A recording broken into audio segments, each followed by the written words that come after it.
ஆண்டவரே, இவ என்ன இங்க வந்திருக்கா? புக்கா?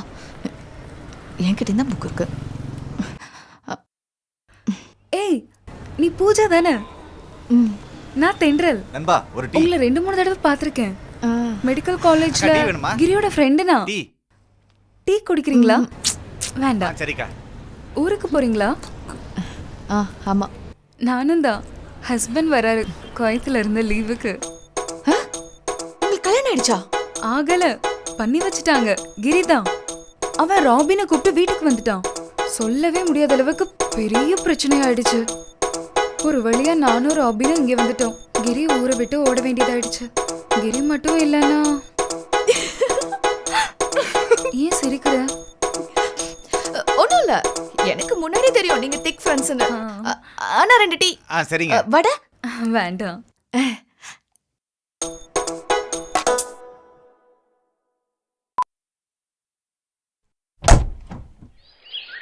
Twinkle twinkle little star, how I wonder what you want. நீ 1ஆம் கிளாஸ்ல இருக்கும்போது பாடின பாட்டு தானே இது? அதப்பா, வயசாக வயசாக நம்ம குழந்தைங்கள ஆயிட்டு இருக்கோன்னு புத்திசாலிங்க சொல்லுவாங்க. நான் கேள்விப்பட்டது என்னன்னா, பொண்ணுங்க வளர வளர அப்பா அம்மா வயித்துல நெருப்பு கட்டிட்டு இருக்கணும்.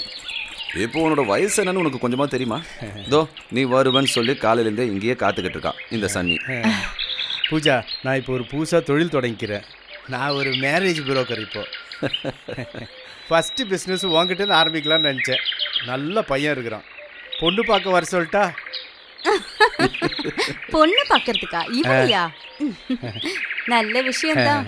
இவளுக்கு நாம தான் மாப்பிள்ளையை அங்க போய் பார்க்க வேண்டியிருக்கும்.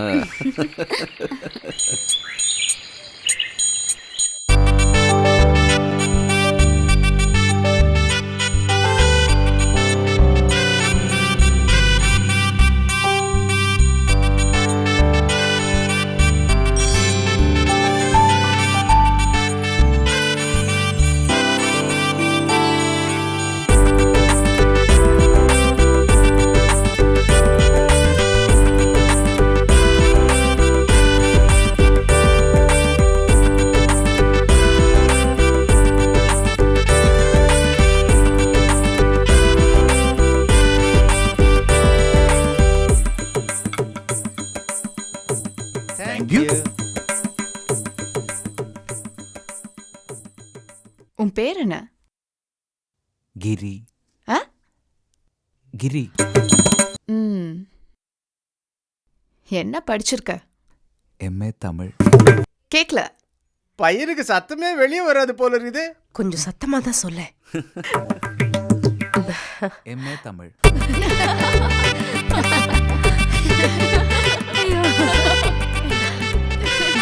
என்னதான் அம்பு விட்டாலும் பை கூட்டாலும் பொண்ணுங்க தான். கல்யாண விஷயம் சொன்ன உடனே வெக்கத்தை பார்த்தீங்களா? உங்க பொண்ணுக்கு ரொம்ப வெக்க சுபாவம் போல இருக்குது.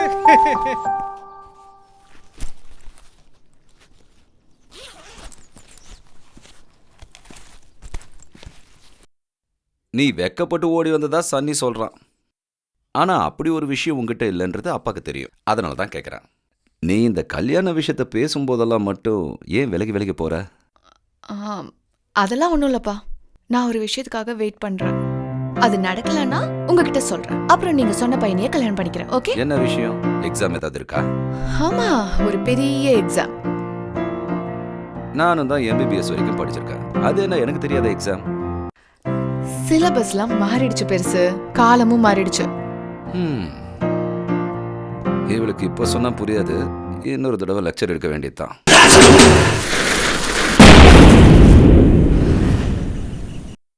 அடுத்த நாள் நான் சர்ச்சில் ஒரு பிரசங்கம் அட்டென்ட் பண்ணேன். அதுவும் பாட்டோட பிரசங்கம். ஃபாதரோட போர் ஸ்பீச் கேட்டேன். எல்லாரையும் பார்த்து சிரிச்சேன். இப்போ மூதாதையர்கிட்ட வேண்டிக்க வந்திருக்கேன்.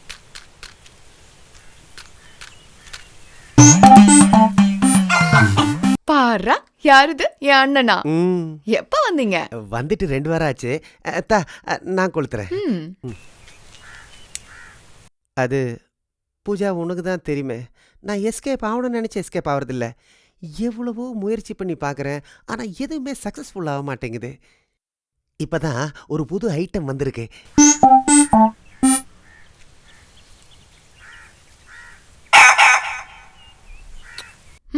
சொல்லுங்க, என்னது அது?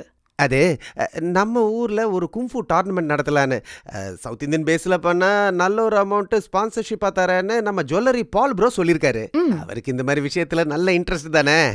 நல்லா தானே இருக்கு. இதுல நான் என்ன பண்றது? அவருக்கு ஒரே ஒரு கண்டிஷன் தான், டோர்னமெண்ட்டில் நம்ம கிரி அவன் பசங்களை ரிங்கில் இறக்கணும். நீயும் கிரி நல்ல ஃப்ரெண்ட்ஸ்னு எனக்கு தெரியும். நீ எப்படியாவது அவன் கிட்ட சொல்லி அவன் பசங்களை எல்லாம் கூட்டிகிட்டு வந்துட சொல்லு. அவன் சைனாலெலாம் போய் படித்தவன் தானே. அவன் மட்டும் ரிங்கில் இறங்கினா வை, நம்ம ஊருக்கே ஒரு பேர் தானே. என்ன சொல்கிற?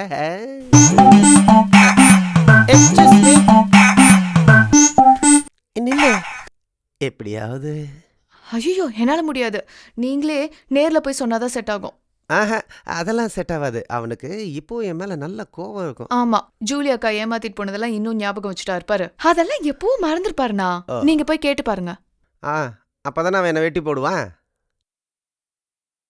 அப்போ ஜூலி அக்கா ஏமாத்தினது மட்டும் இல்ல, வேற ஏதோ விஷயம் இருக்கு. ம்? அது இப்போ நான் உங்ககிட்ட எப்படி சொல்கிறது? உதாரணத்துக்கு நானும் கிரியும் மிலிட்ரியில் இருக்கோன்னு நினச்சிக்க.